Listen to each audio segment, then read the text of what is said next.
Начало июня. Москва, самый центр столицы. Телеканал «Юрган» находится здесь не просто так. Прямо сейчас тут проходит большой книжный фестиваль «Красная площадь», где вы поняли сами. Наше издательство представили здесь свои новинки. Какие именно, мы вам расскажем чуть позже. И пусть с погодой нам повезло не очень, хотя это с какой стороны посмотреть, этот день все равно прошел очень жарко и насыщенно. Шатры 9-го книжного фестиваля расположились от исторического музея до храма Василия Блаженного. Литературные киоски заняли свое место и в коридорах ГУМа. Что ж, тем, кто выставлялся именно там, повезло больше всего. Под крышей главного торгового центра страны можно было и от ливня укрыться, и не продрогнуть до костей. Но все знают, что у природы нет плохой погоды, потому самые читающие люди нашей страны собрались здесь, несмотря ни на что. Всего на Красной площади работало 13 тематических площадок, посвященных художественной, детской литературе, нон-фикшену, библиотекам, комиксам, исторической литературе и регионам России. Красная площадь, 11-й регион, находится под цифрой 17, то есть в 17-м павильоне презентуют наши книги и журналы «Республика Коми». Но знают ли гости фестиваля, где же на самом деле на карте России располагается Республика Коми? А может быть, они знают, что такое Шаньги и кто такой Иркап? Давайте спросим.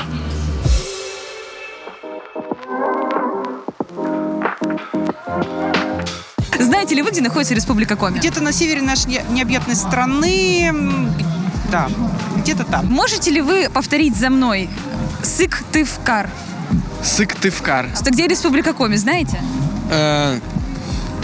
Рядом в западнее Урала находится, достаточно большая. Я знаю, что это место очень богатое природными ресурсами, что там прекрасные леса, много различных животных и, по-моему, добывают какие-то полезные ископаемые. По-моему, столица Сыктывкар. По-моему, да, главный город Сыктывкар. А как вы думаете, что такое шаньга? Я не думаю, я точно знаю, что шаньга – это изделие из теста, я думаю, нечто вроде плюшки. Неплохой результат. Наш небезызвестный край участвует в самом литературном событии года уже в 7-й раз и всегда собирает вокруг себя самых изысканных почитателей коми-литературы. Книжный стенд нашей республики расположен прямо за моей спиной, и вы видите, какая там образовалась очередь. Люди с интересом подходят, читают, рассматривают наши издания, журналы и книги, и с пустыми руками не уходят. В этом году издательство «Коми» представили больше 40 изданий. Особенное внимание уделили книгам, которые уже полюбились нашему и московскому читателю. Сказки северных ветров, по словам тех, кто стоит за стендом, берут чаще всего. Твердый переплет, яркая полиграфия и доступная цена просто не дают шанса пройти мимо. Особенно тем, кто так или иначе связан с Коми. Вот и Ирина Косолапова, несмотря на то, что уже почти полвека живет в столице России, про родной край не забывает. У меня 3 внучки и 2 внука. Вот. Поэтому им это очень интересно. Когда сегодня я шла на эту программу сегодня, у меня старший внук говорит: бабушка, обязательно что-нибудь купи? Я говорю: конечно, обязательно принесу. У них очень много книжек про север, они знают все. «Сказки северных ветров» — это 13 авторских произведений, написанных по мотивам мифов, легенд и преданий коми-народа. Эти сказки написаны современными авторами, в том числе и Анастасией Сугоевой, и Ниной Новиковой. Вот. Чем они примечательны? Тем, что они под чутким руководством Павла Лемерова были написаны, этнографа нашего замечательного. Вот. И поэтому там очень близко, так сказать, к тексту, то есть к мифам, к легендам. Особенно эту книгу делает не только крепкая краеведческая основа, но и современный взгляд на классический переплет. Стоит только навести смартфон на иллюстрации, и герои сказок сразу оживают. Придали движение и картинкам серии книг «Просто О». Всего их 4. Последняя, Олеся, как раз дебютировала на презентации нашей республики на Красной площади. По сути, каждая из книг понятным детям языком рассказывает о сложных технологических процессах. Такой результат оказался возможен благодаря коллаборации профессиональных авторов и сотрудников профильных предприятий региона. Специалисты нашей газовой компании выверяли все, каждое слово, каждую букву, чтобы это была настоящая и правильная книжка о газе. Она ориентирована на детей как младшего школьного возраста, так и старшего. Она тоже рассчитана на профориентационные мероприятия, а также здесь много сказано о безопасности, что для нас это очень важно, о безопасном использовании газа. И, может быть, кто-то захочет стать газовиком, он тоже здесь найдет много всего полезного.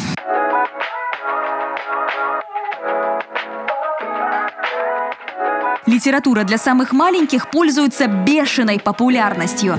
И всеми любимый детский журнал «Радуга» тоже здесь представил свои проекты. Вот прямо рядом со мной сейчас главный редактор «Радуги» Нина Новикова.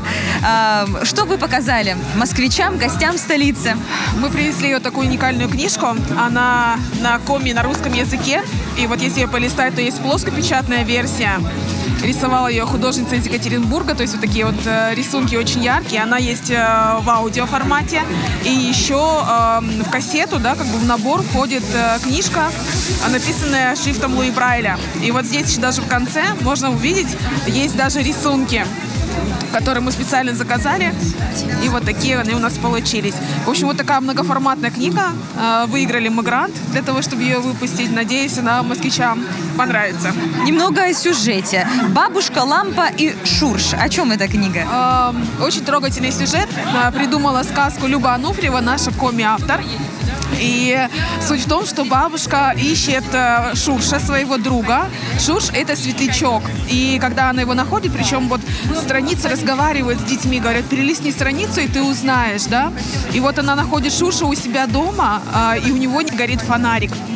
И бабушка обнимает его, греет, и фонарик у Шурша снова загорается. То есть такой, метафора о том, что мы можем разбудить друг друга, да, мы можем поделиться теплом, и наш свет, он будет гореть ярче. Такая очень, очень трогательная и простая сказка для маленьких совсем ребят, это дошкольники. Вот, я надеюсь, что им очень понравится. Нина, я увидела, что некоторые страницы, вот если здесь посмотреть, мы попросим нашего оператора подойти поближе, написаны, так скажем, вверх ногами. Почему это?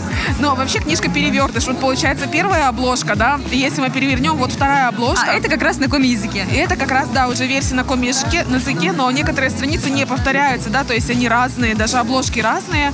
Вот, и я знаю тех мам, которые читают сначала на коми-языке своим детям, а потом уже на русском. И это помогает, наверное, как-то, вот если ребенок коми-язык не знает, например, немножко погрузиться, да, в эту нашу культуру. В том числе. А есть те ребята, которые знают коми-язык в совершенстве, и им читают сначала на коми-языке, а потом еще и на русском. То есть можно еще и сравнить перевод. В данном случае автор, она же и переводчик, то есть она свой текст написала и на коми-языке. Еще я увидела там QR-код, ничто от моего зоркого взгляда не ушло, это там, да, куда переводит он?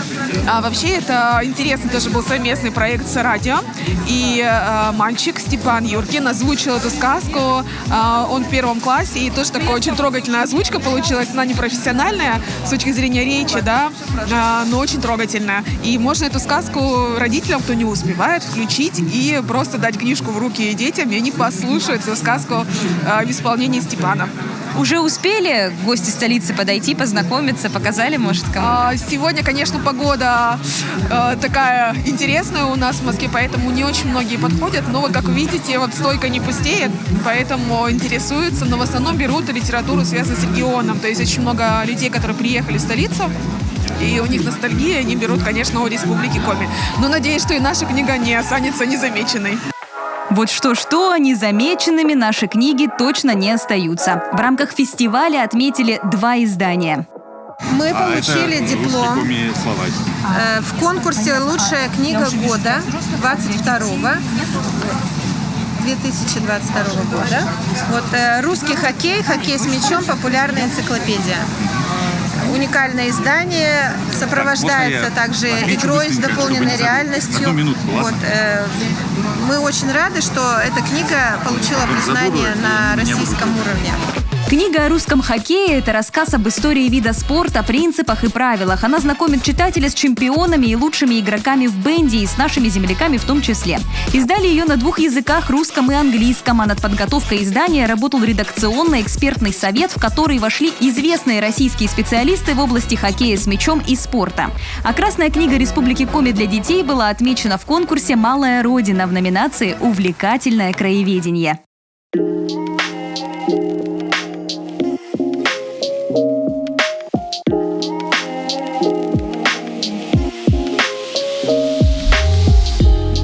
на площадке «Регионы России» и «Республика Беларусь» редкие для столичных жителей книги представили читателям издательства из 56 российских регионов и Беларуси. К традиционным участникам фестиваля в этом году добавились представители Запорожской и Херсонской областей, Донецкой и Луганской народных республик. Впечатлило, что книги Донбасса – это летопись войны. Да, творчески переосмысленная и изложенная языком поэзии, но это все о войне. Люди за стендами поделились, что их главная цель – показать реальность, в которой они существовали столько лет. Книга «На небе не только Бог» – творческий дебют директора донецкого издательства Натальи Чернецкой. И прежде всего эти страницы о жизни. Книга о повседневной жизни дончан. Она художественно-публицистическая, основана на реальных событиях. Все герои имеют своих прототипов. Фамилии, имена, естественно, изменены. Все это люди, которые живут рядом со мной и каждый день переживают все страхи и тяготы, которые свалились на плечи дончан. Людей, которые безумно любят свой город, не хотят его оставлять, потому что Донецк – это прежде всего люди. И если мы все уедем, как многие нам говорят, уезжайте, спасайтесь, то город умрет, а мы не можем этого допустить. За 5 дней фестиваля больше 100 тысяч наименований книг представили около 400 издательств. И вы посмотрите, как много людей сейчас здесь, в павильоне художественной литературы. И знаете, о чем это говорит? Что народ у нас на самом деле читающий. По традиции, все книги в рамках фестиваля стоили на 20% дешевле, чем в магазинах. Но люди сюда приходили не за скидкой, а за эмоциями. Все 5 дней литературного события, помимо павильонов по продаже, работали еще и творческие площадки. Проводились мастер-классы, встречи с авторами. А регионы активно демонстрировали национальные культуры с театральными и музыкальными постановками. Изобретение сигутка, трехструнного инструмента типа скрипки, народ приписывал самому небесному богу Йену. В наборе современных русских народных инструментов его нет, а вот в Республике Коми он действительно сохранился. Аутентичные костюмы, заводные хороводы и наши улыбчивые земляки не могли не привлечь внимание гостей фестиваля «Красная площадь». За знакомство с коми-культурой отвечали артисты Национально-драматического театра и студенты колледжа культуры имени Чисталева. Как мне кажется, люди республики отлично вписались в пространство главной площади России.